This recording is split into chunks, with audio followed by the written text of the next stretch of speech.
Welcome to the Stoic Responder Podcast. I'm your host, Christopher Healy. As a special agent who spent more than 15 years conducting large-scale fraud, money laundering, and public corruption investigations, Stoic philosophy provided a mindset edge that became the foundation of my professional success. My mission today is to share those same ancient mindset lessons with you so that you can turn obstacles into opportunities and adversity into advantage. Time to muster up. Hey everybody, welcome back to the Stoic Responder Podcast. Before we get started, let me tell you about two of my favorite organizations that are supporting our law enforcement community. The first one is the Overwatch Collective, a nonprofit and podcast funding therapy sessions and supporting mental health initiatives for our first responders, our veterans, and their families. You can check them out at theoverwatchcollective.com. You can get yourself a hat. You can get yourself a shirt, get yourself a sweatshirt. You can make a donation. You can even get yourself a nice-looking coffee mug. And if you do get yourself a nice-looking coffee mug, I want you to head on over to bluebadgecoffee.com. Get yourself some premium, high-quality coffee to fill that cup with. Blue Badge Coffee takes a portion of each and every sale and donates it to law enforcement agencies around our great nation to assist in funding or maintaining peer support and wellness programs for their officers. These programs are crucial for the physical and mental well-being of hardworking officers in our law enforcement agencies across the country. You can check them out at bluebadgecoffee.com. All right, guys, let me start you out with a quote here. Today's episode is called Happy Life. It's episode 80, and the quote from Marcus Aurelius goes like this: "Very little is needed to make a happy life. It is all within yourself, in your way of thinking." All right, so listen, we live in a culture that equates happiness with comfort, with wealth, with success, with status. Happiness is tied to something material in our culture, and that's just the way it is in 21st century America. Now, it's not really all that different from the first century Rome, second century Rome, where Marcus Aurelius came of age. Still, in our time, just as it was in him, lasting fulfillment cannot be found in pursuit of these external things, these external accolades, these external possessions, these external accomplishments. Rather, it's going to emerge from the cultivation of those inner virtues, things like gratitude, things like resilience, things like acceptance. That is where true happiness comes from, those things that we carry within us. In this passage from his journal, from Meditations, Marcus is reminding himself of something that we could all stand to be reminded of from time to time, and that is that very little is actually needed for us to be happy. Most of it is in our mind. Most of it is a preconception that we have. I will be happy when. If I could just get this, I would be happy. I wouldn't feel so stuck or so sad if. And we fail to recognize and realize that we are exporting our happiness to the external when we do that. We are exporting our happiness to things beyond our control.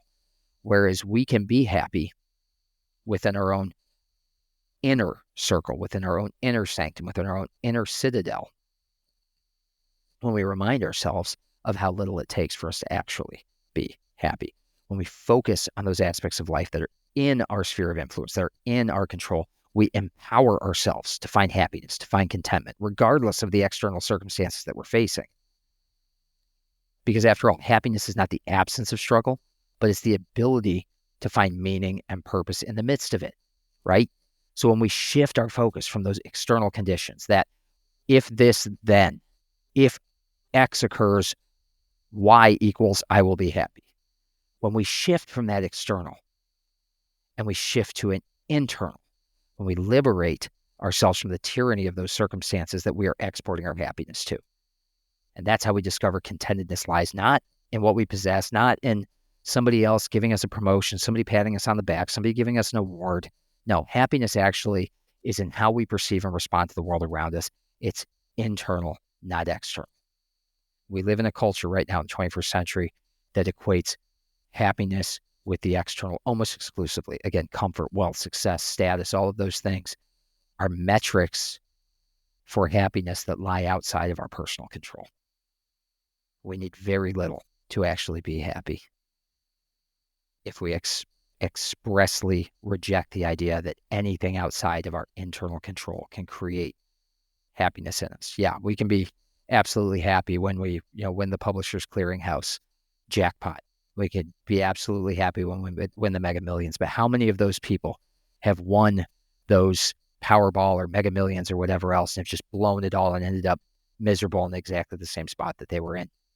How many people have entered the NBA or NFL or Major League Baseball and blown their money and are no happier today than they were when they became famous? How many people have wanted to become famous and have ended up depressed and unhappy because of all the external pressures that brings upon them?